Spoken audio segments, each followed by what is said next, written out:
عالم اسلام کے مسلمانوں کو اور بالخصوص ہمارے ملک ہندوستان کے سارے مسلمان اور ریاست تلنگانہ و حیدرآباد کے مسلمانوں کو عید کی مبارکباد پیش کرتا ہوں، اور عید کی مبارکباد کے ساتھ ساتھ سارے عالم اسلام کے ان حاجیوں نے جنہوں نے اس سال حج کی سعادت حاصل ہوئی ہے، جن کو ان سارے عالم اسلام و ہندوستان و تلنگانہ و شہر حیدرآباد کے حاجیوں کو حج کی مبارکباد پیش کرتا ہوں، اور قربانی کی یا عید جو ہم منائے ہیں، اس کا درس، اس کا پیغام کیا ہے؟ اس کا درس یہی ہے کہ اطاعت، ایثار و قربانی، حکم الہی کو ماننا اور اپنے لخت جگر کے گلے پر چھری پھیرانا، اللہ کا حکم بجا لانا۔ ہم قربانی تو دیتے ہیں اور عید بھی مناتے ہیں، عید کی خوشیوں کے ساتھ ساتھ ہم کو اطاعت الہی اور ایثار و قربانی کے جذبے کو اپنی روزمرہ کی زندگی میں شامل کرنا ضروری ہے۔ صرف قربانی ادا کرنا ہی عید منانے کے لیے کافی نہیں، بلکہ اس درس کو سمجھنا ہوگا، اس درس کو اپنے زندگی کا حصہ بنانا ہوگا، اور جب تک اطاعت، ایثار و قربانی کا جذبہ اور وہ درس اگر ہمارے سینے میں جگہ نہیں بنائے گا اور ہم اس پہ عمل نہیں کریں گے، تو پھر ہم زندگی میں کبھی کامیاب و کامران نہیں ہوں گے۔ نہ ہی ہم کو دنیا ملے گی، نہ ہی ہم کو آخرت ملے گی۔ چھوٹے چھوٹے مسئلے مسائل پر چھوٹی انا کی تسکین کے لیے، چھوٹی شان کے لیے، چھوٹی شوکت کے لیے، چھوٹے سے نام کے لیے ہم ایک دوسرے کے دشمن ہو جاتے ہیں، ایک دوسرے کے خون کے پیاسے ہو جاتے ہیں۔ ارے اگر تم نے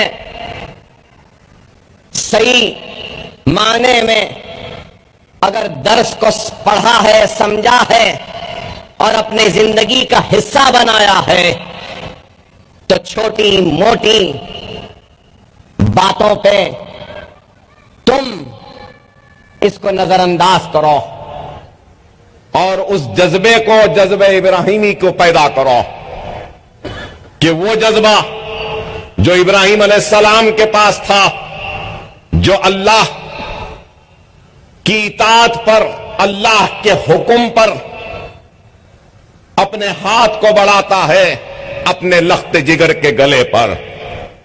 ارے اس کیفیت کو، ایمان کی اس منزل کو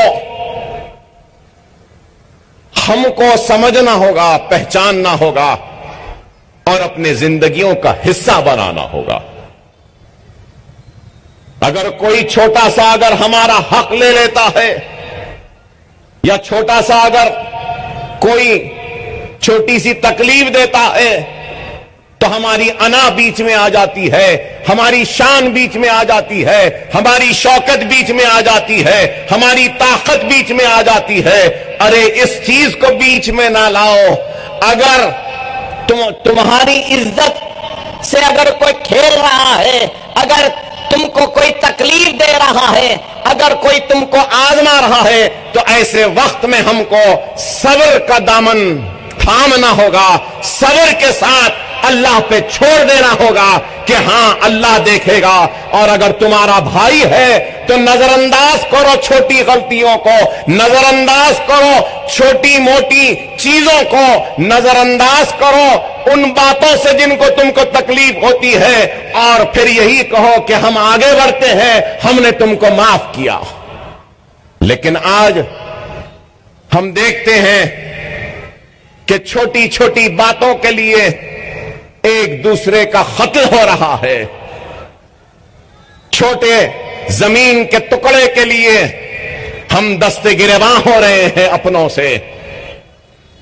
باپ کے انتقال کے بعد بھائیوں میں جھگڑے ہو رہے ہیں متروکہ کو لے کر یا پھر جائیداد کو لے کر، دو دوستوں میں جھگڑا ہو رہا ہے تو کاروبار کے نفع کو اب تقسیم میں جھگڑا ہو رہا ہے، مجھے میرا حصہ نہیں ملا۔ اور چھوٹی چھوٹی باتیں کو لے کر آج ہم ایک دوسرے کے خون کے پیاسے ہیں یا پھر ایک دوسرے کے دست گریباں ہیں۔ ارے یہ درس نہیں ہے قربانی کا، یہ درس نہیں ہے اس عید کا، یہ پیغام نہیں ہے۔ ارے اپنے خوشیوں کی قربانی دو، اپنے نفس کی قربانی دو، اپنے خواہش کی قربانی دو، اپنی انا کی قربانی دو، اللہ کی رضا کے لیے اپنی اولاد اور اپنی جان کی قربانی دے دو۔ یہ اصل معنی میں قربانی ہے، یہ اصل معنی میں یہ درس ہے، اصل معنی میں اللہ کی اطاعت ہے، اصل معنی میں یہ ایثار و قربانی کا۔ آج ہم عید مناتے ہیں، جشن مناتے ہیں تو یہ اصل ہوگا۔ آج دنیا میں مسلمان سب سے پچھڑا ہوا ہے، سب سے پیچھے ہے، اور بار بار صرف یہی پکار لگاتا ہے، یہی چیخ لگاتا ہے کہ میرے ساتھ ناانصافی ہوئی، میرے ساتھ حق تلفی ہوئی، مجھے میرا حق نہیں دیا گیا، مجھے انصاف نہیں دیا گیا، مجھے پیچھے ڈھکیلا گیا۔ بے شک ان باتوں سے میں انکار نہیں کرتا، ہاں پچھڑے ہوئے ہیں، پیچھے ہیں، ڈھکیل دیا گیا، لیکن ہم کو سب سے پہلے اپنے گریبان میں جھانک کر دیکھنا ہے کہ اللہ نے جب تم کو کوئی موقع دیا تو تم نے اس موقع کا کتنا فائدہ اٹھایا۔ مجلس اتحاد المسلمین حکومتوں سے لڑتی ہے، جھگڑتی ہے اپنے حق کے لیے، انصاف کے لیے، مسلمانوں کی پسماندگی کو دور کرنے کے لیے ایوانوں میں آواز کو بلند کرتی ہے، اقتدار سے ڈرتی نہیں، گھبراتی نہیں، نہ جیلوں سے گھبرائی نہ ڈری ہے، نہ وقت کے حکمرانوں سے گھبرائی ہے۔ مجلس ڈٹ کر کھڑے رہتی ہے اپنے موقف پر، اور ہمارا موقف کیا ہے؟ ہمارا موقف اپنے حق کا ہے، ہمارا موقف انصاف کا ہے، ہمارا موقف ہے تو ہم کو دوسرے درجے کا شہری نہیں بلکہ ہم بھی اول درجے کے شہری ہیں۔ ایک طرف اگر وہ لڑائی ہے تو دوسری طرف مجلس اتحاد المسلمین اپنے بلبوتے پہ جو ہو سکتا ہے وہ بھی کرتی ہے۔ اور دارالسلام کہ یہ بلند عمارتیں اس بات کی گواہی دے رہی ہے کہ ہم نے وقت کے حکمرانوں کا انتظار نہیں کیا ہمارے لیے عمارتیں بنانے کا، ہم نے وقت کے حکمرانوں کا انتظار نہیں کیا کہ ہماری تعلیمی پسماندگی کو دور کریں. ہم نے وقت کے حکمرانوں کا انتظار نہیں کیا کہ صحت کے میدان میں ہم کو دواخانے بنائیں. ہم نے وقت کے حکمرانوں کا انتظار نہیں کیا کہ درسگاہیں وہ اسکول بنائیں، بلکہ ہم نے جدوجہد کی ایوان میں حکومتوں سے مقابلہ کیا، لڑا، اور جب ہمارے پاس موقع آیا تو ہم نے اس موقع سے دارالسلام کو حاصل کیا، یہ عمارتوں کو بنا دیا، تعلیمی اداروں کا جال بچھا دیا، درسگاہوں اسکولوں کا جال بچھا دیا. یہی امتیاز ہے مجلس کا، یہی فرق ہے مجلس میں اور دوسروں میں کہ ہم اقتدار سے ضرور لڑتے ہیں حق کے لیے، لیکن اپنے بلبوتے پر بھی ہم کچھ کرتے ہیں. یہ بلند عمارتیں اور یہ آباد مسلمانوں کا مرکز اس بات کی گواہی دیتا ہے کہ ہم نے کامیاب جدوجہد کی، ہم نے کامیاب جدوجہد کی. زندگی کے ہر شعبے میں ہم نے کام کیا، چاہے تعلیم کا میدان ہو، معاشی میدان ہو، یا بنیادی سہولتوں کا معاملہ ہو، یا پھر قوم کو انصاف دلانا ہو یا ان کا حق حاصل کرنا ہو. ہم نے کام کیا، جدوجہد کی. ہم نے مخالفین کی پرواہ نہیں کی. مخالفین کا کام ہے مخالفت کرنا اور کرتے رہیں گے وہ، لیکن مخالفین کی مخالفت کی پرواہ کیے بغیر ہم آگے بڑھتے رہے اور آپ کی حق کی لڑائی کو لڑتے رہے. ہم نے محنت کی، کوشش کی، اور اس جدوجہد اور اس مصائب و مشکلات کے سفر میں جیل بھی جانا پڑا، پولیس کی لاٹھیاں بھی کھانی پڑی، اپنے سینوں پر گولیاں بھی کھانی پڑی، تو لیکن ہم نے کبھی حق کی لڑائی کے لیے حکومتوں کے سامنے اپنے گھٹنوں کو نہیں ٹیکا. گولی بھی کھائے تو سینوں پہ ہم نے کھائی ہے، لاٹھیاں بھی کھائی ہے تو ہم نے سینے پہ کھائی ہے، جیل بھی ہم نے سہا ہے. تو کس کے لیے؟ آپ کے وقار کے لیے، آپ کی عظمت کے لیے، آپ کی شان کے لیے، آپ کی شوکت کے لیے، آپ کے حوصلوں کے لیے، آپ کے عزم کے لیے. خدا را اس بات کو سمجھو، زندگی میں ایک راہ ہونی چاہیے. بے راہ روی کی زندگی کو ترک کرو اے نوجوانوں. خدا را میری بات کو سمجھو، زندگی میں ایک راہ بناؤ، ایک منزل بناؤ اور اس منزل پہ چلو. بے راہ روی کی زندگی کامیابی نہیں دیتی.